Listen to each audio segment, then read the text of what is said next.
You already know who you're supposed to be. You feel it in your gut. Not the version of you that wakes up tired, distracted, and doubtful. Not the version that second guesses, apologizes for dreaming, or waits for someone to give permission. No, deeper than all that, there is a version of you that is clear, powerful, disciplined, unstoppable. And the reason you feel that inner tension, it's because you're not acting like them yet.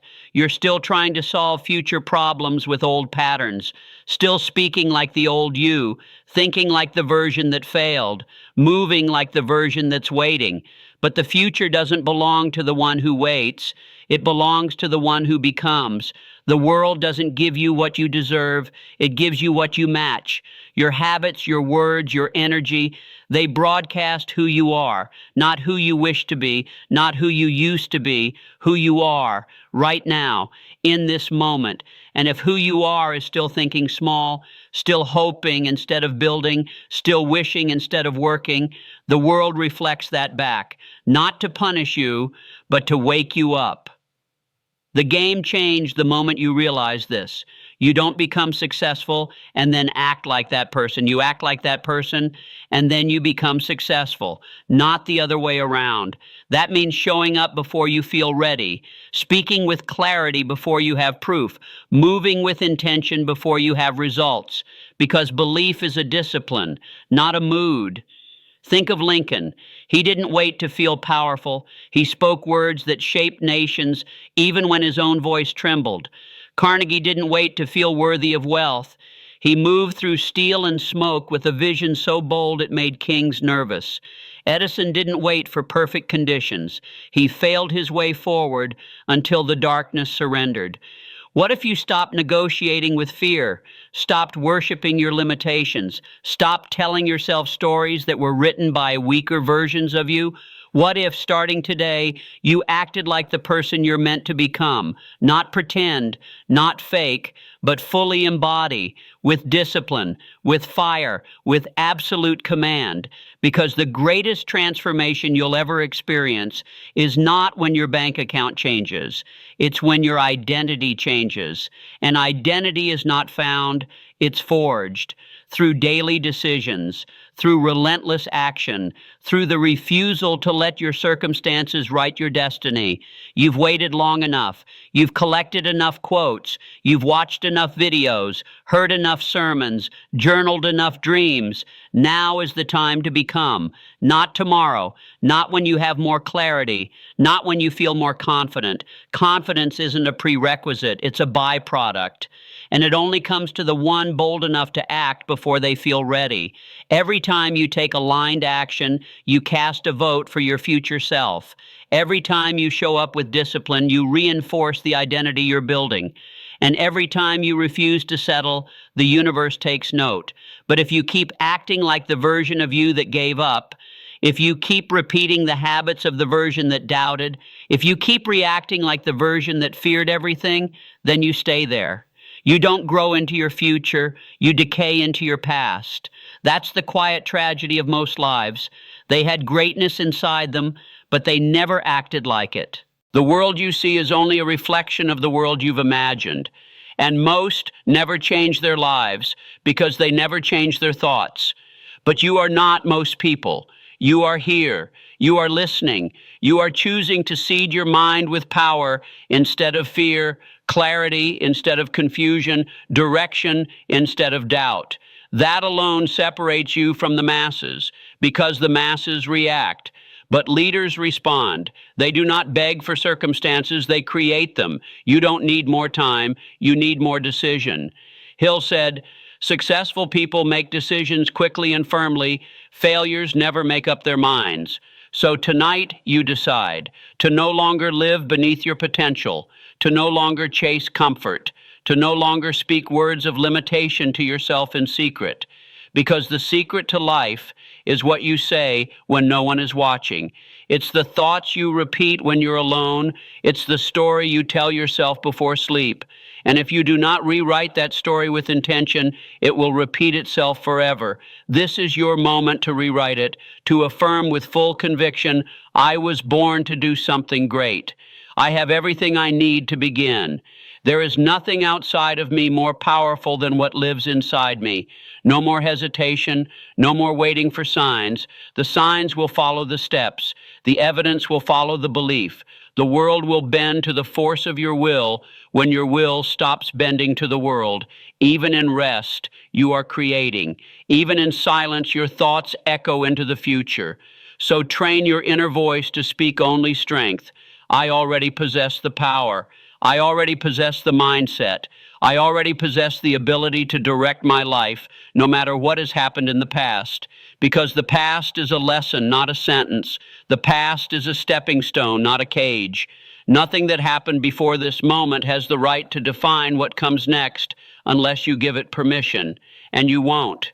Tonight you take it all back. Your authority, your belief, your identity. Hill wrote, "You become what you think about." So what are you becoming? Are you becoming stronger in your mind, more disciplined in your actions, more aligned with your purpose? Good. Then you are becoming dangerous to fear, unreachable by doubt, untouchable by mediocrity. The seed is planted. Water it with repetition. Feed it with emotion, and soon the harvest will arrive. Your thoughts do not sleep. Long after the body rests, the mind keeps building, and what it builds, whether peace or chaos, strength or fear, is entirely determined by what you feed it before the silence. So tonight, as the world fades, you return to the source of power, your mind, your belief, your invisible workshop, where all success is first imagined before it is ever made real. You are not drifting. You are creating. Every thought you hold is shaping your future. Every word you whisper to yourself is a command to the subconscious. And what you consistently command, you will eventually live. This is no fantasy. This is the very philosophy that lifted men from poverty to power. This is the foundation upon which empires were quietly constructed. One idea, one burning desire at a time. Andrew Carnegie believed in it so fully, he entrusted Napoleon Hill to reveal it to the world. And Hill did, not through guesswork, but through decades of study, reflection, and application. The result? A blueprint, not for mere wealth, but for mastery of the self. And mastery begins in stillness. In these quiet hours, when the world retreats, your soul is most awake. Now is the time to remind yourself you are not a product of your past. You are a master of thought, and through the repetition of that truth, it will become law. Close your eyes and hear this. Whatever the mind can conceive and believe, it can achieve. This is not poetry. This is cause and effect. This is the engine behind invention, behind fortune, behind greatness. What you allow yourself to imagine deeply, vividly, emotionally begins to take shape in the unseen realm. Thomas Edison saw light long before the world did. He conceived it, he believed it, he acted with faith, and the darkness surrendered. You hold that same power right now in this stillness. Your only enemy is doubt. Doubt is the destroyer, the thief. It does not scream, it whispers, it questions, it delays. But you are not the doubter, you are the decider. Let your mind repeat this truth. I will never quit because I was not born to be average. Not one soul Hill ever interviewed, Carnegie, Schwab, Ford, Edison, Rockefeller, reached greatness without first believing in the unseen. They trained their minds to reject limitation. They reprogrammed their subconscious through relentless repetition. They understood that faith is not a feeling, it is a practice. And practice happens now, here in the dark, where there are no distractions, where you are alone with your breath, your heartbeat, and your vision. You are not falling asleep, you are rising from within. Clarity is the first weapon. You cannot hit a target you cannot see. And yet most people stumble through life with fogged up vision, chasing shadows, following crowds, obeying the script they never wrote. They chase money without a mission. They chase validation without values. And in the end, they lose both. If you want to be part of the 3%, you must become obsessed, not with results, but with direction. Ask yourself, not what do I want today, but what must I build for the next 10 years? What legacy must I carve with my life? Not what job pays the most, but what work awakens me. Because when your vision is clear, decisions become easy. Distractions lose their power. Time becomes a weapon, not a burden. And you move through life with the force of a man or woman on a mission. Henry Ford didn't ask what was possible. He asked what was necessary. Lincoln didn't ask for approval. He asked what was right. Walt Disney was laughed out of multiple studios, fired for lacking imagination, and yet he imagined a world that didn't exist and built it anyway. That's the kind of clarity the 3% live with. Not a clarity based on what's safe, but on what's necessary. Necessary for their purpose, necessary for their calling, necessary for the man or woman they were born to become. But clarity means nothing without action. Ideas are cheap. Everyone has them. Execution is the currency of success. And here's where 97% fail again. They wait for motivation. They wait until they feel ready. They confuse emotion with commitment. They pray for the mood instead of training the muscle. Discipline is not about how you feel. It's about who you decide to be, over and over and over again. When it's boring, when it's hard, when it's lonely, when no one claps, that's the forge where winners are made. Motivation whispers, discipline commands, and that's what separates those who wish from those who win. You think Carnegie felt like getting up every morning and building empires? You think Edison smiled every time he failed? You think champions enjoy every workout, every early morning, every sacrifice?